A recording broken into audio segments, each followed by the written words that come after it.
Well, hello and welcome back to another edition of the Hiking Journal, the last installment of the series that I wrote on the mystery of Fobes Ranch, Timothy Leary and the Brotherhood of Eternal Love. In this episode, I head back out to Dutchess Canyon one more time and try to find the cave used by Timothy Leary and his infamous band of hippies. Almost 14 years ago today, Ann Hapengo was a staff writer for Palm Springs Life magazine. She wrote a fascinating piece for a column called Rear View, a monthly look back at history in the Palm Springs area. Her article was titled, Tune On, Tune In, Drop Out. Timothy Leary and his brethren spread love and LSD in Garner Valley. Now, Ann's story was the inspiration for this series on the Fobes Ranch, and in her article she quoted former Fobes resident Michael Hollingshead, who said this: "On the full moon, Brotherhood members would gather in a cave above the compound for a peyote ritual. Leary would say a prayer, shake a rattle, and chant. We also tried to communicate with flying saucers, of which many had been reported in the skies above the ranch." In the months since taking over the Idlewild Ranch, the brothers had developed a tradition.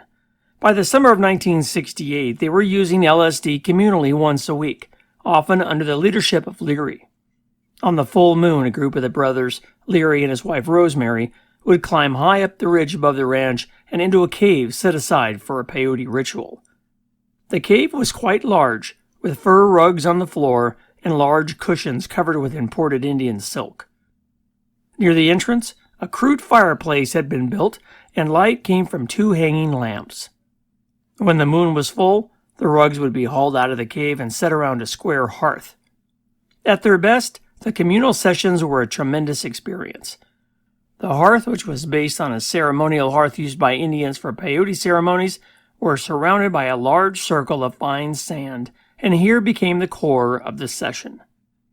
A small wicker basket was passed around filled with LSD, and each person took whatever size dose they wanted. As the others sat hushed, Leary would say a prayer, shake a rattle, and chant, encouraging the congregation to open their minds to the wonders about to come. With the full moon gleaming above, shining on the desert and Palm Springs in the distance, the session gathered pace. First, an Indian peyote rattle would be passed around. As each person took hold of it, they began to yell, shout, laugh, and scream, their voices echoing down the canyon into the deathly quiet air. As their voices hushed and the influence of the LSD had taken its hold, the mood quietened to a rhythmic chanting for an hour or so. Then, a flute would accompany the voices, dancing alongside them. This was the cue for the other instruments to be picked up until everyone was playing something, drums or guitars. Okay, so after reading this, I was intrigued to say the least, and maybe just a little bit spooked. Just the thought of finding this spiritual cave gave me the creeps. If what I had read was true, imagine what relics of the tumultuous 60s were left behind. The crumbling walls of the hearth, shredded silk from the Indian cushions, strands of hair from the fur rugs. Who knows, maybe even drug paraphernalia and broken bottles, maybe even pieces of the broken peyote rattle. I had to at least make an effort to find this cave. The hike. Luckily, the soaring temperatures had given me a break this morning as I set out to find this mysterious hippie-drugged inn hidden high up on a ridge above the Fobes Ranch. Since I had been down this rough and rutted Forest Service road twice before, I made pretty quick work of it, all at the expense of my kidneys and my aging shocks on the Jeep. On this adventure, I decided to bring along an old vintage military canvas-framed rucksack, loaded with a tarp, some cooking gear, and a lunch, planning on having my own experience in the cave when I reached it. As I arrived at the turnout for the Fobes Trail, I got my first of many surprises today: trucks. Now, I had been here before, and since I had a difficult time not only finding out that there was a trail here, and finding the right road to it, and then trying to establish that I was even on the right trail, I didn't really expect to see anybody else out here. Now, as I slowly pulled into the dirt pullout, I had to park behind a Toyota 4x4, a Ford F-150, and another Jeep. At first glance, I thought maybe it was just another bunch of hikers heading up to the PCT, but then on second glance, I noticed the overlanding gear, the rooftop tent, the off-road tires, and the high-lift jack. Now, usually at most trailheads frequented by nature-loving hikers, I usually see Subarus and a smattering of SUVs. Not this time. These weren't hikers. These were hunters. Now, how stupid of me was this, not to have even given consideration to the time of year and location before setting out into the high remote sections of the forest in October. This was deer season, prime deer season, right smack in the middle of D16 zone. And to make matters worse, it was rifle season. Okay, so I'm really not against hunting. In fact, I've been on some hunting trips myself. It's just that I don't see too many signs of wildlife on the trail anymore unless I'm in a national park like Yosemite or Kings Canyon, where the deer aren't what you call afraid of humans. Just the thought of killing something for sport nowadays is kind of barbaric in my book. Now, if I'm stranded in the woods and starving and I have to kill something to stay alive, well then, sorry Bambi, but I'm eating pretty good tonight. It's just hard for me to justify killing for meat when you've got all that meat under cellophane at Albertsons. Hell, it's a free country. Well, at least for now it is. And if hunting's your thing, have at it. Just don't put me in your crosshairs while I'm working my way up the ridgeline. It's a free country. I can do whatever I want. As I started my way up the trail, I was more quiet and reserved this time. Not my normal blabbering on the mic, kicking rocks on the trail and complaining about just about how hard this hike's going to be. I was walking right through the area these guys were probably hunting. They had arrived pre-dawn to get a shot at deer as they moved from their water source and feeding areas back to their bedding area, most likely upslope to catch a prevailing wind to ward off the biting flies. And here I am, traipsing right through the middle of it, downrange. Then the thought hit me. What kind of hunters are these guys? Modern high-tech millennials carrying the latest gear they saw on Instagram? Or dirty, bearded rednecks toting Pappy's shotgun? Suddenly I had this horrible thought. What you want to do with it? He got a little pretty mouth, ain't he? That's the truth. Squeal louder. Louder. Louder. Suddenly I heard a strange sound coming from the brush, just a stone's throw off the trail to my left. I couldn't see anything. Whatever it was deeply camouflaged and tucked way back in the brush. Kind of sounded like a half-grunt, half-growl, followed immediately by a second one. I stopped and stared back, hoping to catch a glimpse of movement in the shadows, but nothing. Now, I've heard deer grunt, and I've heard bucks making noise during the rut, but this was way too early in the season for that. I also thought, well, maybe it was one of the hunters signaling to the others, warning of my presence. Then I thought, no, that wasn't clearly loud enough, and why would a hunter be set up on low elevation right next to the trail? No, this clearly wasn't a hunter. Well, now I was feeling a little bit nervous, and I decided to pick up the pace and get some separation from me and that sound. In the military, there's a thing called cover and concealment. Well, hiking up the middle of the trail wasn't going to conceal anything, but maybe if I got some solid earth between me and them, well, maybe that would provide at least some cover. Well, good morning and welcome back to another edition of the Journal. I'm talking rather quiet today because when I arrived at the trailhead, there were 3 vehicles there. I've never seen a vehicle at this trailhead before, and they were, one of them was a 4-wheel drive truck rigged out for overlanding with a nice rack and a rooftop tent and all that bunch of gear. And the other one was a Jeep with top down, and the other one was just a white truck. So I don't know where they are, but within a few minutes of being at the Jeep and getting my gear ready to start the hike today, I heard a strange noise coming from the bushes. Almost sounded like a call. I didn't think of this before, but it's probably archery deer season right now. It might even be rifle season for deer. I don't know. And this is national forest, so there is hunting here.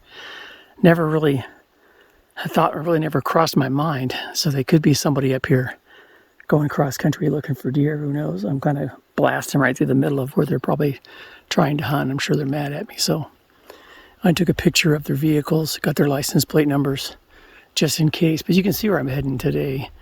I'm going to be heading up that way over there. And I'm going to be working my way around to the left to the notch where the PCT is. So hopefully I won't run into those guys. Who knows, maybe they're just hikers like me and got an early start, you never know. But it's just kind of eerie knowing that you're at a trailhead that nobody goes to and there's 3 vehicles there. Hopefully everything will be fine when I come back. I did set up my trail cam, so just in case. All right, well, I've been hiking up the trail maybe 15 minutes. And I'm moving at a pretty good clip. I just checked my pulse on my watch. 140 right here. And as you can tell, I'm sweating pretty good already. I don't know why it's always so freaking hot here. Sweat's just running down my face. And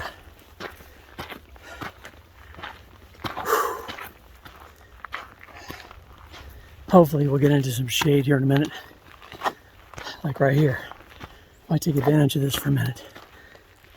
Yeah. Pretty steep little climb. It's not real bad. As far as most trails goes, it's better than most. But I'm a little bummed because I wanted to wear my kilt today and I brought it, and I got to the trailhead and saw the 3 other vehicles, and I thought, okay, these guys hikers, are they redneck hunters in deer season? And I thought, you know, I don't want to be Ned Beatty in Deliverance, man. I don't know how to squeal like a pig, man, and I don't have any desire to try. So far, I haven't seen them.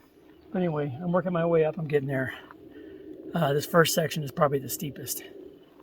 And then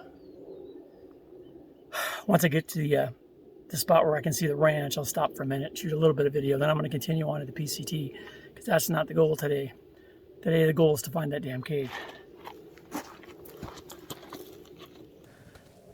Well, here's my first real good look at the water tank here on the Fobes Ranch.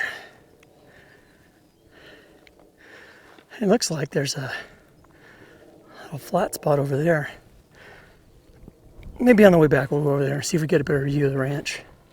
But in the meantime, I'm heading up there. I gotta work my way around to the right. That way off in the distance over there is that switchback. And it works this way back across up there. You can kind of see a little bit of a trail up there. And then it's gonna go to the right. It's gonna go to the right and end up to the left of those jagged rocks. That's where the PCT is. That's where my initial goal is. And that cave I'm looking for, I think, is right back there. We'll see. I hiked through the dry brush, pushing myself past the switchback on the far side of the ridge before doubling back toward the ranch and far-reaching views both down canyon toward Thomas Mountain across Garner Valley. Well, you can see I'm sweating pretty good again. And there's the water tower that I was beside 15 minutes ago. You can see the trail down there. I catch my breath here. I'm moving pretty quick today. So there's a little view of the pond. The ranch proper, I believe, is right down there in those trees. We can't see it because the hill's in the way. But you do get a pretty good view of the pond and the water tower and that orange container with the motorcycle on top, and that's the entrance road. And then where that Jeep went down the side is to the right of that water tower along the right side of that ridge. But anyway, we're going to be continuing up the trail toward the PCT. My pulse was racing from both the steepness and the urgency to get past the hunters. Where the trail made a decided turn toward the PCT, I stopped to look back at the valley below, and something caught my eye.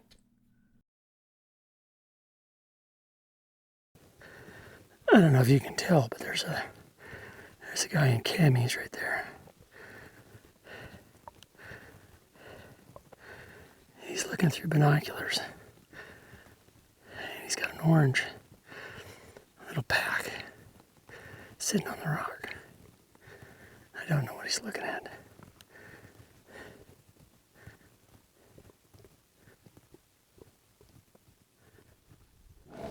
Well, I've been spotted. The guy up there in the camis with the binoculars. I just looked over my shoulder, turned around, and he was looking right at me. So hopefully he's just a deer hunter, maybe scouting. I didn't see any weapons. And in a second, I'm going to be out of view from him, so I'm not too far from the PCT. Well, Yeah, I'm out of range now, so that's just one of them. There's two more somewhere. As I worked my way up the ridgeline toward the PCT and the Desert Divide, I got a bird's eye view of my target area, a steep ravine filled with trees. Now, according to the map, it appeared as though Fobes Ranch Road went all the way up into the trees where it abruptly ended. Looking at it in person from across the canyon, it obviously hadn't been used as a road in years, maybe even since the 60s. More like a use trail by now. If there was a cave, this would most likely be the place. Years of hippies and Timothy Leary climbing up and down the ridge from the ranch every full moon would have left a mark, you'd think. Besides, there really wasn't any other likely location for it to be. All of the other surrounding slopes were covered with leg-shredding brush and slippery slopes covered with loose rock, shale, and talus. I can't imagine a bunch of skinny vegetarian-eating drug addicts plowing up steep slopes in sandals anywhere but here. But that's where I'm going. Right there, the PCT is right up here. It looks like you can see a little bit of a trail that's going to go across down there in the cave. Supposedly should be down there, but I'm still a little nervous. You know, that hunter is still down there, and I know there's two more. And I was surprised that he was actually up this far on the trail. So if he's this far, the other two could very well be up this far as well.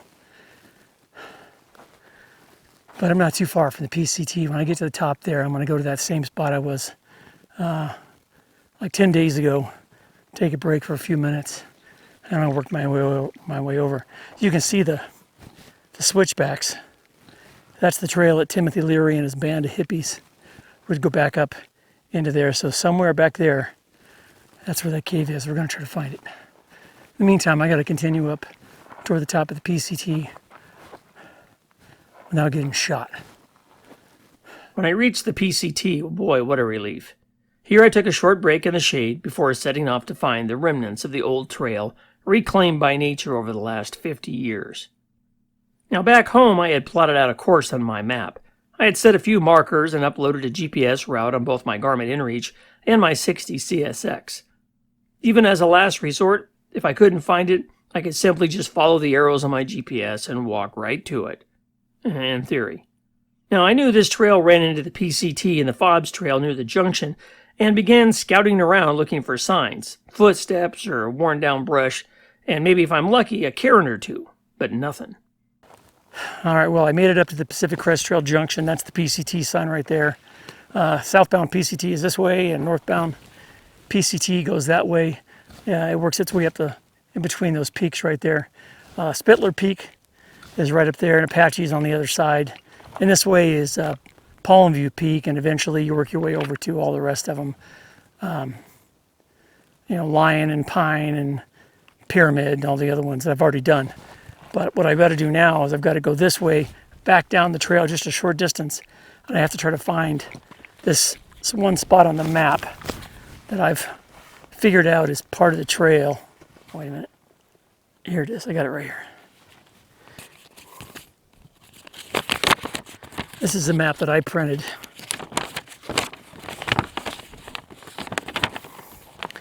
And you can see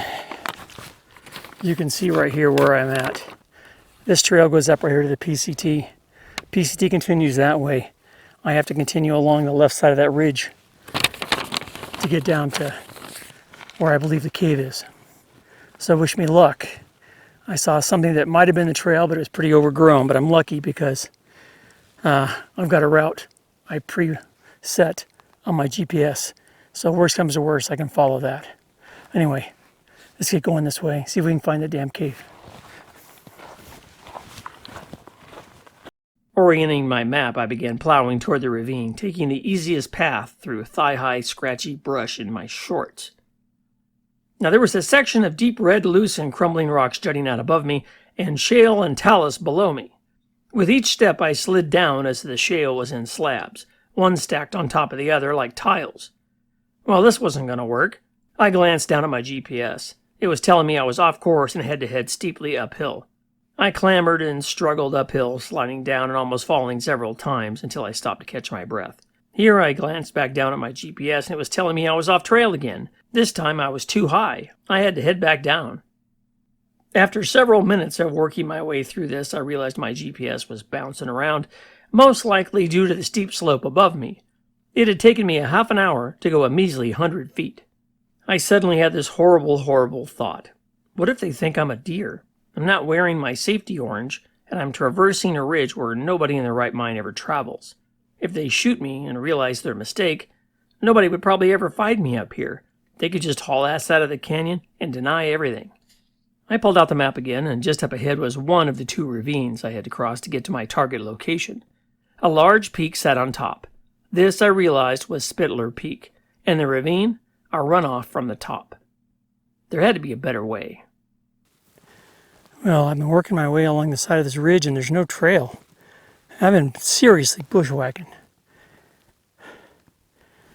I do have a pretty good view of the ranch now, but where I need to go was way to the right, and it's just all thick manzanita and scrub brush, and unless I can find a trail, I don't know how I'm going to get over there. I can see the trees, and my GPS isn't of any help because it's just bouncing around. It's having me go left and right and uphill and downhill, and it's having a tough time right here. So I've got the route on my inReach and on my Garmin, and neither one of them are working right now. So in the meantime, I'm just going to take a break here and think about what I'm going to do next. The trail that I came up on is over there. So if I go down any further, it's going to be a lot harder to get back up to the trail to the PCT. So I don't know. I could see a used trail, remnants of the Fobes Ranch road snaking its way up from below, so I headed counterintuitively downhill. By now I had suffered several lacerations from the sharp brush, and the soles of my feet tender from the razor-sharp rocks. Here I got a break. Alright, well, I think I finally found the trail. I was way up there, a lot higher up, and it was brutal up there. Obviously this trail doesn't get any use. You can see right through there. It's kind of heading where I need to go. According to the GPS that's now working, it's pointing me that direction. I can see the trees over there. I just got to be able to find the spot coming back, because up there is not the way to go. And I can see the ranch really good from up here. Another water tower. I don't see any movement, so that's a good thing. All right, I keep going. It's just getting hotter. Well, there's the ranch. I worked my way down, and I tell you what, if you're not paying attention, man, you can lose this trail really quick, because it's not really a trail. It's a used trail, and my guess is it hasn't been used in many years. There's spots like right here where you can kind of tell there's a trail, and there's spots where you really got to look for it. But all I got to do is get to this next ravine, and I came across right there. PCT is behind me as I'm working my way down to the next ravine. Oh boy, looks like the trail's through there. Maybe I can go around it up here. I don't know, let's look.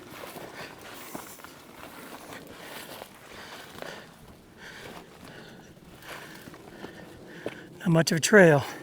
Once I descended into and out of the first narrow draw, I entered heavy tree cover. Here I began to look for signs of habitation, or at least human visitation. Now, I hadn't thought of this before, and now that it was here, it was too late. It suddenly hit me with a chill. Could I have stumbled into some kind of illegal activity up here? There's pipes and hoses and conduit lines run, possibly a marijuana grow. Now, I knew nobody ever came up here, and even if they did, they'd most likely have to pass right through the ranch to get here. Then the second, even worse thought crossed my mind. Booby traps. Crap. Now, when I was in the Army, I attended a jungle booby trap and avoidance course.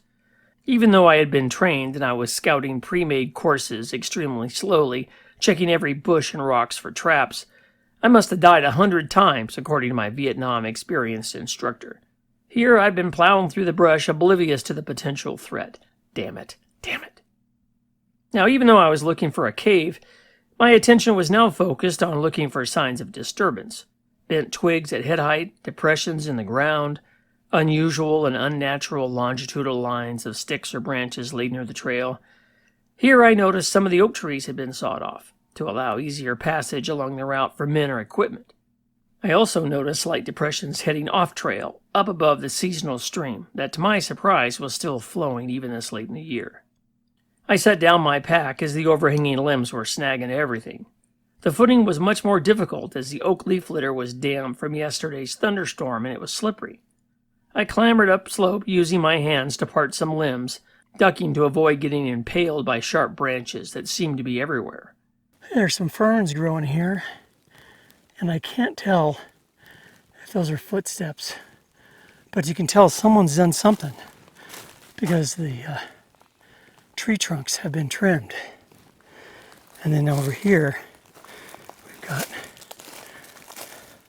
a hose going down to this trough.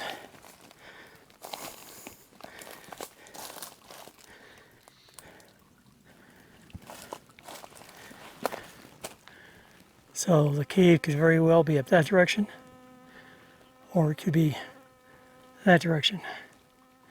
I want to head over here. This looks like the most likely spot. And this is the spot I was talking about. It looks pretty like a tough scramble. I don't know if people have been up that way or not, but you can see the water flowing down through here. And off to the right, over here, there's some pipes. So I might go up that way. Let's go check this out. This was exhausting, but I climbed up through the thick brush for 100 feet or so until it became just too dense to penetrate. Reluctantly, I returned back to my pack and tried a different route. Well, this route didn't fare any better either, and I retreated determined to find that cave. It must not be up here in this ravine, I thought. Maybe I'm overthinking it. Maybe it's lower down and closer to the ranch. Now I made my way through the brush until it began to clear, the afternoon sun penetrating the heavy tree cover. I followed a more obvious path now, and I could see the trail coming up from the ranch below me. As I descended, it became clearly obvious that there were no caves down here, at least not the right terrain for it. Just low brush and weedy grasses. That cave had to be behind me, back above me somewhere, concealed in the brush. All right, well, I worked my way on the other side. I went down through that gully and came out the other side. And you can see where the trail works its way up to right there. And back up this way, I saw something that might have been a cairn, but I also saw something kind of suspicious. It was a hose feeding out of a little water trickle from a spring down into a barrel. So hopefully they're not growing something they shouldn't be growing up here. Hopefully I won't run into anybody else, but I'm going to head back because this looks like it's just going down to the ranch. So I did see an area that had the potential to have a cave. That's where I'm going to go next. And you can see along the edge of the pipes here, there's what looks like footsteps. Still don't see anything. I'll keep looking. Well, this is as good a spot as any to take a break, I guess. I'm tired. And I've been scrambling up and down these hills, man. I can't find it. I can't find a cave. Not for lack of trying, that's for sure. So I've looked everywhere. So I'm just going to take a break here, get my wind back. There's one more potential area back that way I'm going to have to check out, but right now it doesn't look too good.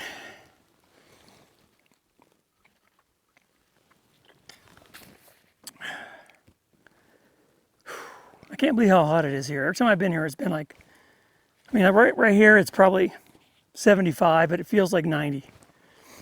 I got a couple of pretty good scrapes. I've been plowing through the brush for the last hour and a half.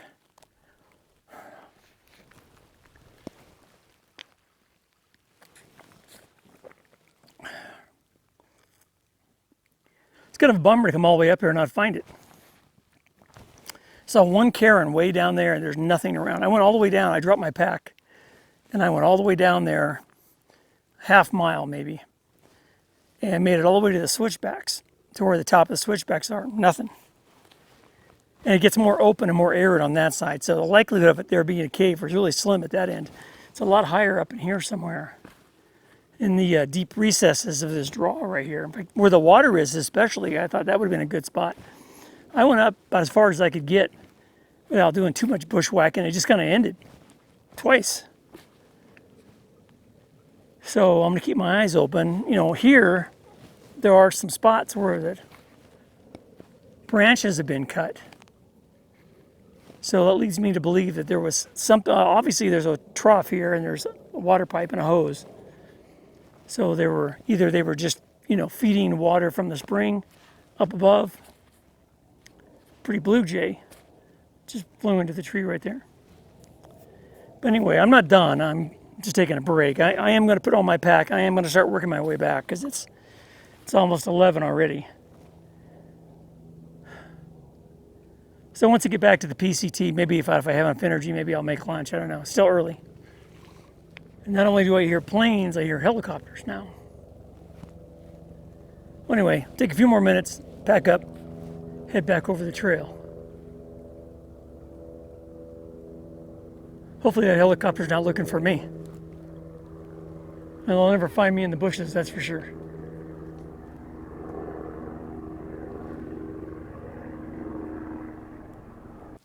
Well, to give you an idea of where I'm at, way off in the distance is that Jeep that went down the hillside. There's the ranch. This is that ravine. That's the trail right there that connects to the switchbacks that leads up from the ranch. And then back in there, in that green area, that's where I was. So if there's a cave, I couldn't find it. And I climbed up pretty high. So maybe somebody knows where it is, can post a comment down below, maybe post some GPS coordinates, because I scrambled around, I couldn't find it anywhere. But in the meantime, I'm going to head back up to the PCT, take a break.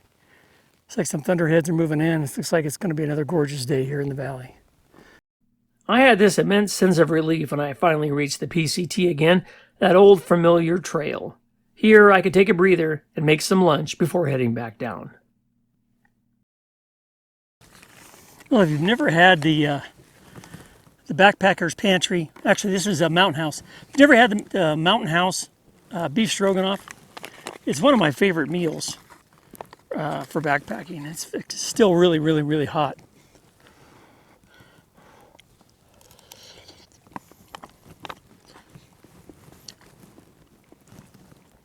Not quite done, but it's close.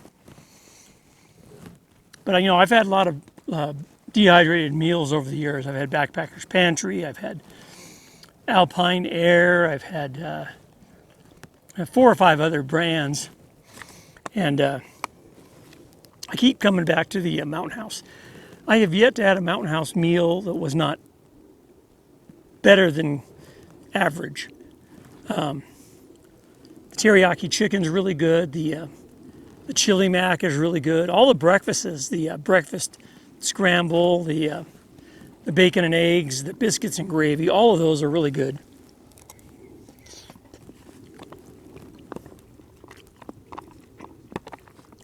And the best part about it is you can cook them right here in the bag when you're done. Save the bag for your trash. Roll it all up, zip tie it down, you know, with a little Ziploc. Roll it up in a little tiny bag, put it in your pack it out. Good to go. There's no dishes, there's no mess, hardly any cleanup. All you have is your spoon.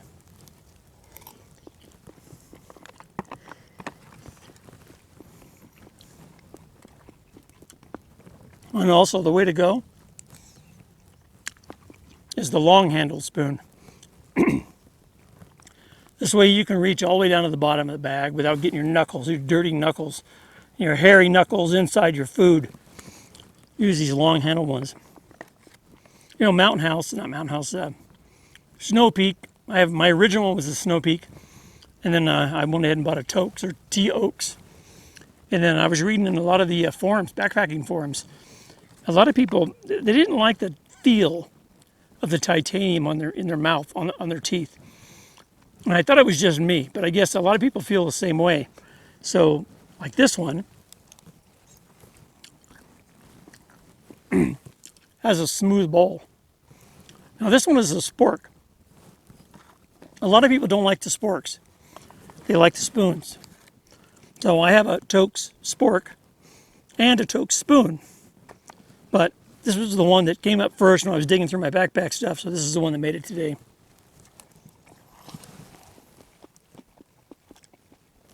I got some pretty good dings. I was plowing through the brush pretty good.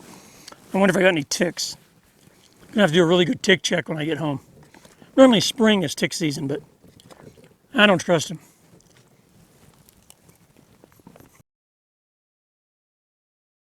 All right, well, to give you an idea where I was, the PCT is up there to the right. I worked my way, 100 yards down from the top of that peak right there, across this way, down into that first gully, out of the first gully, around, and then down into that tree area right there. That's also where that trail ends. So I figured the cave was somewhere right in there. And I scrambled around and around and around for probably an hour, up and down and everywhere, and hell, it did nothing. And there really wasn't much of a trail. I was bushwhacking, I got cut up pretty good on my way back up to the PCT where I had lunch, and now I'm working my way down. So I don't know where that cave is. I'm gonna have to do some more research, I guess. But in the meantime, you do have a really gorgeous view down valley today. We have some nice thunderheads overhead, and we got a really good view of the ranch down there, the Fobes Ranch. When we get down here a little farther, maybe we'll get a better peek. The hike back to the Jeep seemed to drag as the afternoon sun beat down on me the whole way. For a while I had a nice cool breeze at my back, but then it suddenly stopped. Once I was back on ground level, back in the hot brush, I got a glimpse of my Jeep through the trees, and to my surprise, the 3 other vehicles were still parked in front of me. Then I caught movement on the trail directly in front of me. A hunter slinging a rifle.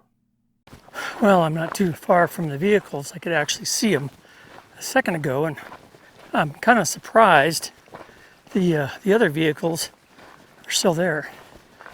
The 2 trucks and the Jeep. So, if they're scouting, they're making a full day of it.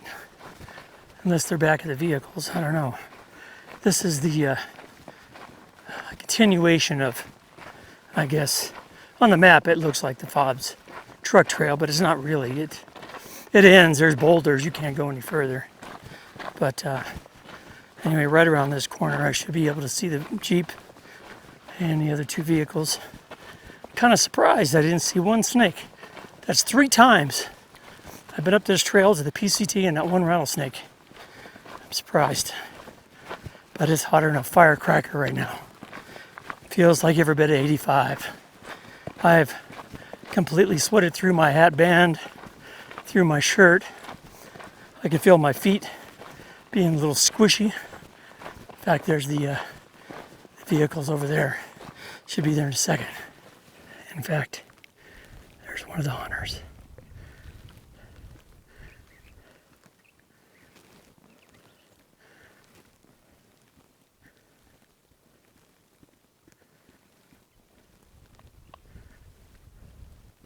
All right, well, we made it back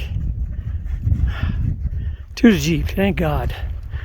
And a couple of hunters here. There's like 3 of them. There's a couple more coming down from the trail. Been a warm day today.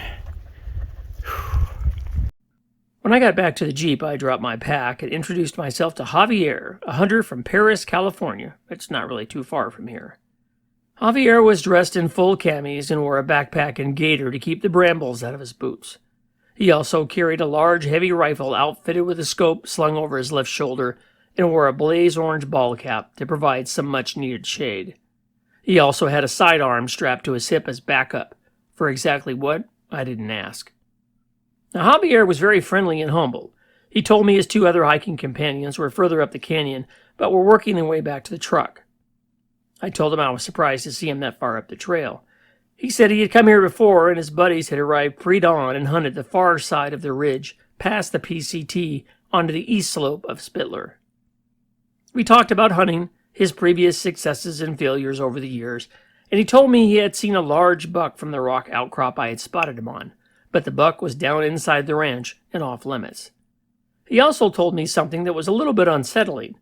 Last year when he was up here, he said he was stalked by a mountain lion, right over there, as he pointed up the ridge near the trail where it makes a switchback from south to north.